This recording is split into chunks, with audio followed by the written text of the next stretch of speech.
If you have never wondered whether there's something after death, I will be blunt with you. Don't lie to me. But just in case, here it is. Is death the end? Can consciousness survive the death of the body?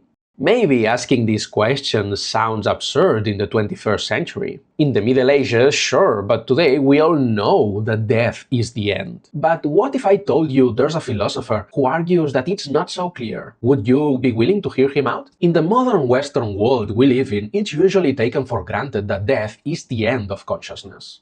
But have you ever stopped to ask yourself, why do we think this? How did we arrive at this conclusion that so many people assert so confidently? If we had to justify it, we'd probably say something like this. Modern science has shown that consciousness depends on the brain. Anesthesia, for example, acts on certain areas of the brain and switches consciousness off as if someone flipped a switch. If we stimulate certain regions of the brain, we can make someone remember things they thought they'd forgotten, change their personality, or even trigger an inexplicable sadness. All of this proves, beyond any doubt, that the brain produces consciousness. And if the brain generates consciousness, then once the brain dies, consciousness disappears, full stop. There's nothing else. Sounds like a solid argument, right? And yet, there's something about it that doesn't sit right with me. I can't shake the feeling that we are jumping to that conclusion too quickly.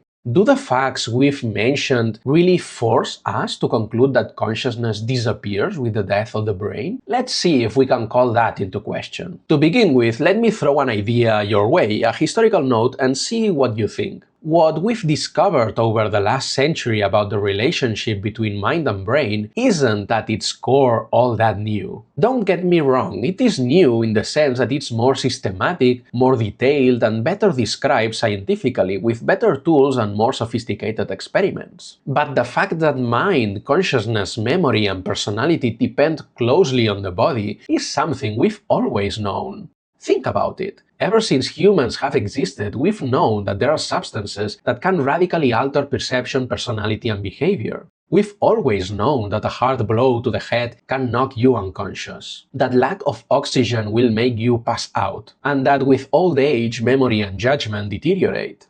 In this sense, everything science has discovered about the mind-brain relationship follows the same pattern of dependence of mind and consciousness on the body that our ancestors already knew since the days of Methuselah. Ancient people may not have known anesthesia, but I can guarantee they knew wine. In fact, in the 2nd century AD, there was a Roman physician, Galen, who began describing the mental effects that certain cranial and brain injuries had on gladiators.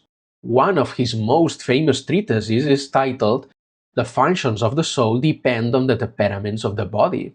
And based on his observations, he located the rational soul in the brain. And here's the curious part. His work was studied as a medical classic throughout the entire Middle Ages, at a time when virtually everyone believed in an afterlife.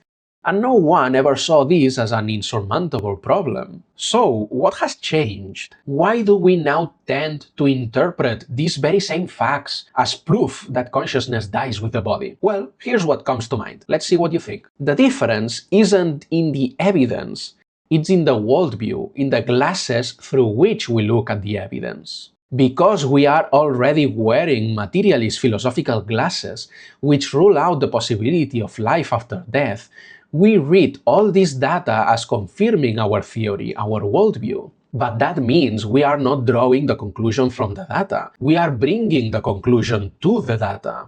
What if we take those glasses off for a moment and try on a different pair? Would we still see the same thing? Let's try it. Let's take a proposal from the philosopher William James. At the end of the 19th century, William James gave a lecture titled Human Immortality, where he raises this very same problem. James begins by conceding without hesitation that the mind depends on the brain. According to him, this is the lesson we can draw from the close correlation between the two. But here comes the crucial question, the one we are really asking. Does that dependence mean that the mind disappears with the death of the brain? Not necessarily, James tells us. It might, or it might not. That depends on the kind of dependency relationship that exists between mind and brain. If the brain is a productive organ, if it produces consciousness, then yes, when it stops working, consciousness shuts off. End of story. But what's interesting is that productive dependence is not the only kind of dependency we find in nature.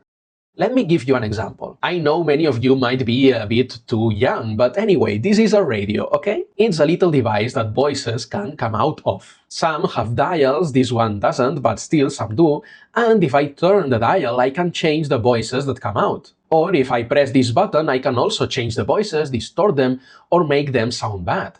And we all know what happens if I beat the radio with a baseball bat, something which I do not recommend. The voices stop sounding altogether. So it's clear that the sounds you hear do depend in some sense on the radio. But does that mean the radio produces those voices from scratch? Strictly speaking, no. The voice already exists independently of the radio, just in a completely different state, as electromagnetic waves. What the radio does is transform it from an inaudible state into an audible one. The radio's function is to allow something that already exists to manifest itself in a different way. Just in case that wasn't clear, let's use another example, this time a prism. A prism is an object that can separate white light into multiple colors. If you paint the prism, hit it, scratch it, or smash it to pieces, you will see that the colors immediately start to fade. It becomes harder for them to appear, or they may even disappear entirely. So the colors you see do, in a sense, depend on the prism. But does that mean the prism creates the colors from scratch, that it produces them? Once again, the answer is no. The colors are already there in the white light, just in a state where we can't perceive them until the prism separates them. So they don't depend on the prism in the sense that the prism produces them from nothing, but in the sense that the prism allows them to manifest in a different way, transforming from one state into another. And something similar could be happening with the brain, James suggests. The dependency we observe between mind and brain doesn't have to be a productive one. The data don't force us to think that way, because we would have exactly the same data if the dependency between mind and brain were instead permissive, like the relationship between the radio and the voice, or the prism and the colors. And if it's this second type, if the brain is not a productive organ but a permissive one, then the death of the brain doesn't have to mean the end of consciousness, but perhaps its return to a prior state of existence. Careful, I'm not saying this is how things are, nor do I think that's William James's main point. The point is simply that it could be this way. Nothing in the empirical data rules out this possibility. The data we've described on their own don't tip the scale in either direction, but instead leave both options open, because we would find them whether the brain produces consciousness or whether it simply transforms it from one state into another, allowing it to manifest in a different way. And at this point, it doesn't help to say that even though we fully understand how a radio turns electromagnetic waves into audible sound, or how a prism turns white light into colors, we don't understand how the brain could transform a floating, pre-existing surrounding consciousness into what each of us experiences subjectively in the first person. Because, as of today, we also don't understand how the brain could produce mind, consciousness, and subjective experience from scratch. That, in the end, is the problem of consciousness. So, at this point, the two hypotheses are still on equal footing, and we have only talked about two, there could be more. Therefore, the argument for the conclusion that death is the absolute end really isn't as solid as it seems. The conclusion doesn't actually follow from its premises, because the hypothesis that the brain produces the mind is not the only possible interpretation of the data. It's the only one compatible with materialism, yes, of course, but that doesn't mean it's the correct one. Perhaps, given the data we've discussed,